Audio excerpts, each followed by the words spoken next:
Oh, hello YouTube. Today in the Naughty Librarian, I'm doing my mid-July wrap-up.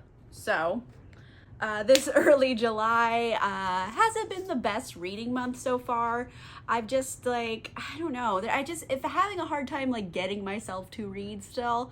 Maybe it's just because it's summer. I don't know, but I did manage to read 4 books, so that's not terrible. I usually read more than that, but it is what it is.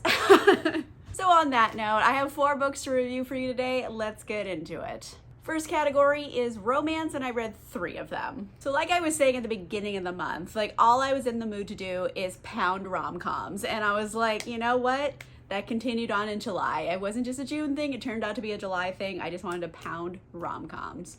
Whether they be historical or contemporary, etc. I just wanted to read a bunch of fluffy romances or just romances in general. That's what I wanted. That's what I gave myself. I needed it. So on that note, let's talk briefly about Wicked Beauty by Katie Robert. This is my Patreon book club book for the month. If you want to become a patron, the links are in the description down below. But this one is our book club pick, so I'm just going to give a brief review because a full discussion review is exclusive for my patrons. So this is the 3rd book in this Dark Olympus series, and this one is Helen of Troy plus Achilles plus Patroclus. That's right, it's a throuple. And I was like, yes, tell me more about that. And ultimately, there was a lot to really like in this. I feel like some of the pacing was off at times, I guess. That's maybe stopped me from giving it a full 5. I really enjoyed it. I think I gave it 4.5 because the pacing was off sometimes. I feel like some parts needed more time and some parts needed less time. The usual pacing issues. But overall, did I really enjoy this? Yes, I did. There's a lot of enthusiastic consent in here, spicy as heck, and then there's also a big competition with scary challenges and stuff. And I'm just into it. I just really like this series. As long as Katie Roberts puts out books in this series, I'm going to buy them. I've already pre-ordered the next book in this series. I think it's called Radiant Sin. Pre-ordered already. I'm way into it. And this one, really enjoyed it. I love the dynamic of the throuple. Basically, they're all tops. So they're just all tops going at it with each other, which is A+ spice in my book. So had a really good time with this one. And again, full discussion with my patrons will be later on in the month. I'll keep you posted on that, but if you want to be part of the book club, you can join my Patreon or be a channel member down below. The other 2 romances I read were both historical, and so I read A Caribbean Heiress in Paris by Adriana Herrera. Absolutely loved this. Loved it to bits. And I thought I was going to, because every time I read an Adriana Herrera book, I just have a good time. I don't know what it is about her writing style, but I just vibe with it. It makes me feel comfortable and cozy, and I want to have a glass of wine and just sprawl out on the couch and just read a good book. That is the feelings it gives my soul. And this one was so fun. So this is kind of Belle Epoque Paris, and Luz is a Dominican rum heiress. She comes over to Paris to sell her rum, expand the empire to Europe. And she's not having a good go of things because first, she's a woman and misogyny, and 2, she's a woman of color. So double down. A lot of people are being real dicks to her. And then she meets a grumpy Scotsman who owns a whiskey distillery. So already it's another rum, whiskey, alcohol person. So I'm loving that. And his name is Evan, and he's an earl to be a duke eventually.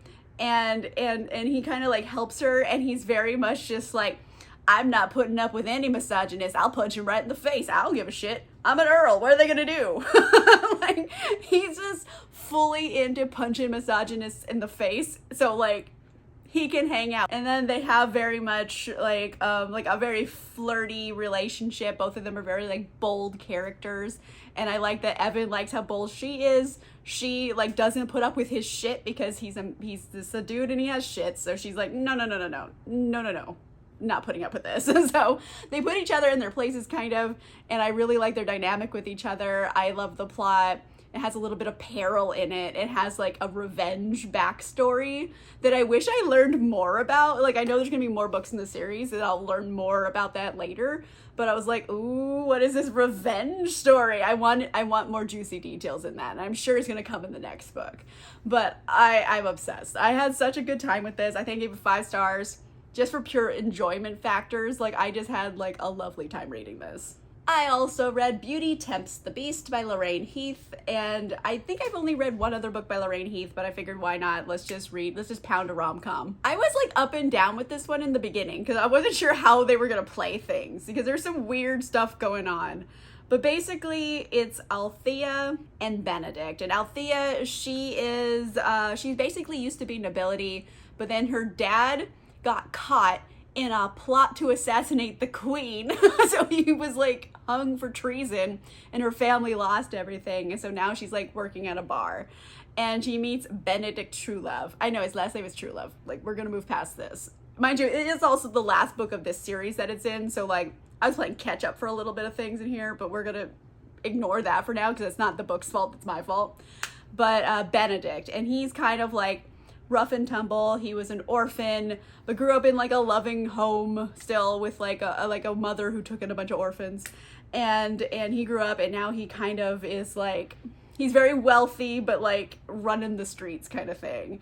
And he meets Althea, and Althea, she doesn't put up with his shit, and he's just like, I like this.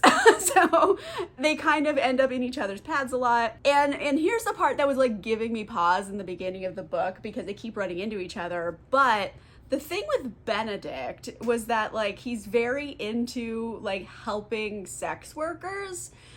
And the way that they started describing it was also kind of like, is he a pimp? Like, I thought he was a pimp for like a minute because the way they were describing how he like was helping these prostitutes. And I was like, wait a minute. Turns out, no. He was just a very large teenager who could punch people in the face. So like the girls are like, hey, like I'll give you a little bit of money if you like don't let these guys rough me up. And he's like, okay. And then like he kind of grew into like taking care of them and making sure like they were safe. And he kind of like, he owned a building that was a brothel and he like lived on the upper floor of it. So like he lived in a brothel and then he's trying to get these girls out of prostitution. So he's like basically just helping sex workers. And I was like, I was worried he was a pimp for like a minute.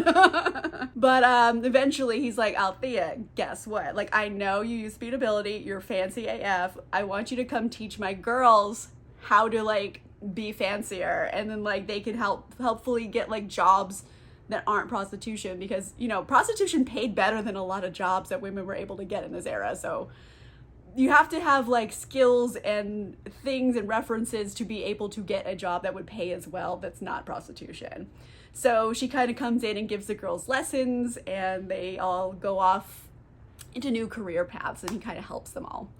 So I like all that. That is great. It's very pro sex worker. And also it's like spicy, because Althea was like, okay, like I'll do it, but you have to teach me how to be a mistress, because like that's how I'm getting back into society. I'm just gonna have to be someone's mistress. So like already not the best like career choice, but okay. And like things go from there, and of course they fall in love for real, and there's some drama involved and everything. But like I had a good time with this. I think in the end I give it like 4 stars, because there was like some parts of it that I was just like, I don't know about that, but overall it was pretty fun. I had a good time with it. It's fun. And just so I wouldn't get burned out on romances, I did throw in one fantasy book. So I read The Stardust Thief by Chelsea Abdullah, and I really, really enjoyed this one. I think if you're a fan of like the Devabad series by S.A. Chakraborty, you're gonna be obsessed with this. It's like kind of very much in the same vein. It's Arabian inspired. It has like jinn and ghouls and like magic and all that kind of stuff, ifrits. And I was way into that. This one also kind of has like 1001 Arabian Nights vibes loosely, and like our main character Luli is a purveyor of illegal magics essentially. But what happens is that she grew up with a caretaker person. Her family got killed and she was raised by this guy. And the guy happens to be a djinn. So he can help her find little magical artifacts and then she sells them. Like, that's their game. Like, he's her bodyguard or her protector kind of thing. So they have like a really functional relationship. And so that's how she sells her magics. And things happen, and then the Sultan hears word of this, and he's like, guess what? Hey, Luli, I'm taking you off the streets.